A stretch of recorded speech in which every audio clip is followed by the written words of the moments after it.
Join me on an exciting journey as we explore the real-life challenges of living out the powerful teachings of the Sermon on the Mount in today's world. Is it even possible to truly put these radical ideas into practice, or are they just idealistic words from a distant past? Let's find out together. The Sermon on the Mount stands as one of the most impactful and transformative teachings in Christian history. It's a cornerstone of faith that has shaped the beliefs and lives of millions around the globe. Yet, despite its profound influence, many of us find it challenging to apply its timeless wisdom to our everyday lives. We're familiar with the words and we've heard the teachings, but turning those powerful messages into meaningful action is where the real struggle begins. For many of us, the Sermon on the Mount can seem like an unreachable ideal, a beautiful utopian vision of how the world could be, rather than a practical blueprint for how we should live today. It's easy to read Jesus' words and feel inspired, but when it comes to translating that inspiration into real everyday action, we often find ourselves falling short. The daily grind, the pressures, and the distractions of life can make his teachings feel like distant echoes, something that's just too hard to hold on to. But what if I told you the Sermon on the Mount isn't just a relic of the past, but more relevant today than ever before? What if its teachings hold the powerful potential to transform not only our personal lives, but the world around us as well? I know it sounds like a big challenge, but stay with me as we dive into the exciting and real-world struggles of living out the Sermon on the Mount in today's fast-paced, chaotic world. For many of us, the Sermon on the Mount has been presented as an ideal, something to strive for, but not necessarily something we can actually live out in our daily lives. We've been told that it's a collection of principles that are too lofty, too impractical, or too radical to apply in the real world. But I believe one of the biggest barriers we face is the misconception that Jesus' teachings are somehow disconnected from our everyday reality. We tend to view them as lofty ideals, reserved for monks and nuns, rather than as real practical instructions for how to live. But here's the truth. The Sermon on the Mount is for everyone, no matter your background, career, or social status. But what if we truly took the Sermon on the Mount to heart? What if we decided, once and for all, to live out its powerful teachings in our everyday lives? Imagine what could happen if we actually tried to love our enemies, forgive those who wrong us, and embrace a life of radical humility. Would we be able to rise to the challenge? Could we make these seemingly impossible ideals a reality? The disconnect between Jesus' teachings and the realities of modern life is undeniable, and it's a challenge we all grapple with. We live in a world that prizes success, wealth, and power, yet the Sermon on the Mount invites us to walk an entirely different path, one that flips everything we know upside down and calls us to live with deeper purpose and humility. The reality is, many of us struggle to connect with the teachings of Jesus because we're trying to live them out all on our own. We push ourselves to be good enough, kind enough, patient enough, without ever pausing to ask for help. We fall into the trap of trying to earn God's favor, rather than simply receiving it as the beautiful gift it truly is. And when we inevitably fall short, we're left feeling like we're not good enough, not Christian enough, as if we've somehow failed the test. But the Sermon on the Mount isn't about striving to be good enough. It's about being transformed by the incredible power of God. It's about acknowledging our own brokenness and limitations and humbly asking for help. It's about surrendering our lives to God, opening ourselves up to His work in us and through us, trusting that He'll shape us in ways we could never do on our own. One of the toughest challenges of living out the Sermon on the Mount is that its message often clashes with the values of the world around us. We live in a society that's obsessed with winners and losers, with success and failure, and yet, the Sermon on the Mount calls us to embrace a radically different way of life, one that doesn't conform to the world's definitions of success. Another major challenge we face is the constant pressure to conform to societal norms. Everywhere we turn, we're bombarded by a culture that tells us to put ourselves first, chase after personal gain, and climb the success ladder at all costs.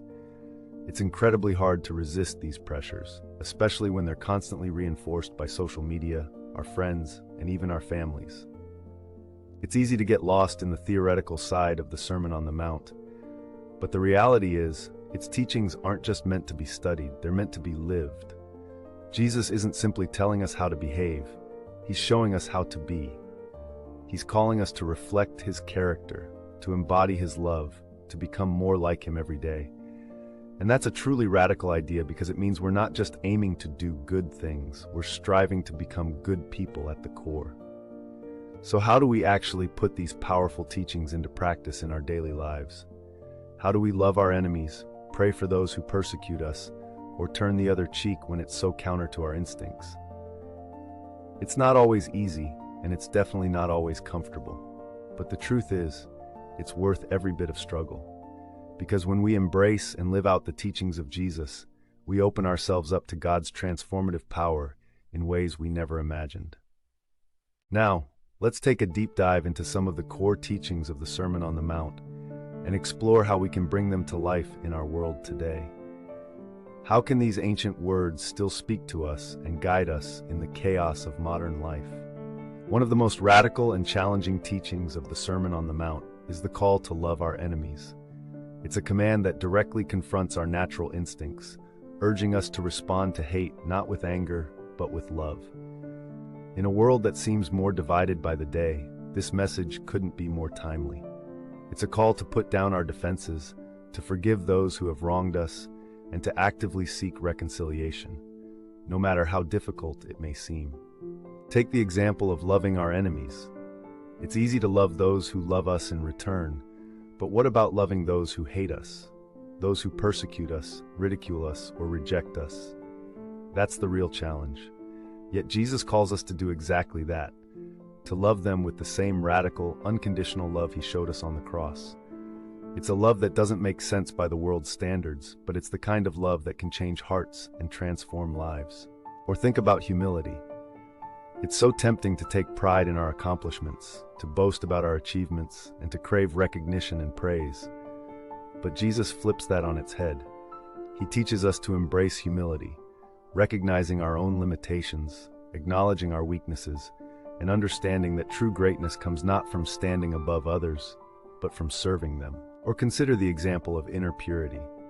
It's so easy to get lost in the outward aspects of religion, the rules, the rituals, the checklist of behaviors, and think we can earn God's favor through our own efforts.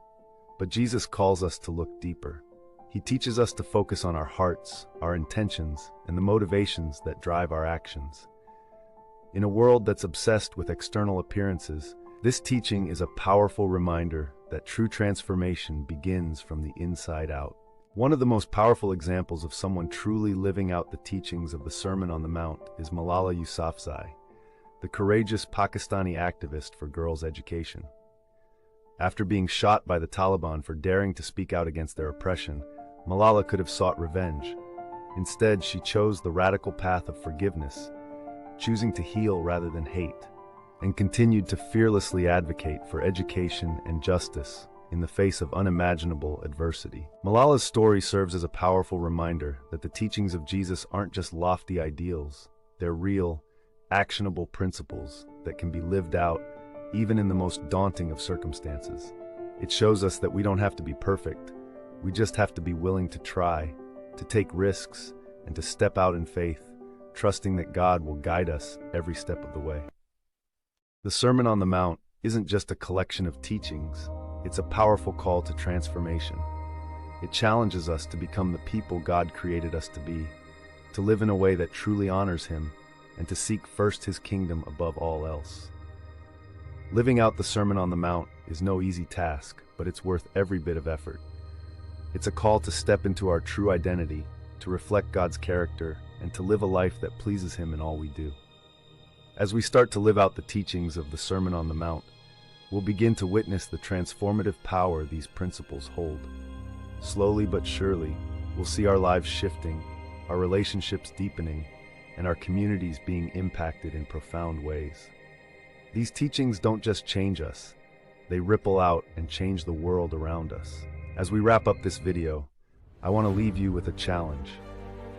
Imagine for a moment what it would look like if you truly lived out the teachings of the Sermon on the Mount in your everyday life. What if you loved your enemies, prayed for those who persecute you, and turned the other cheek when faced with conflict? I encourage you to take some time to reflect on that question.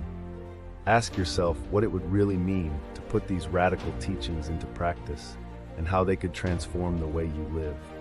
In conclusion, living out the Sermon on the Mount isn't just a theoretical exercise. It's a way of life that transforms us from the inside out. It's a bold call to step into the people God has always meant for us to be, to live with purpose, and to live in a way that truly pleases Him. So, what do you think?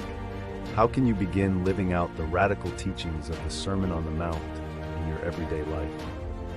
I'd love to hear your thoughts. Drop a comment below and share your ideas. And don't forget to join us for our next video, where we'll dive even deeper into how we can live out these powerful teachings.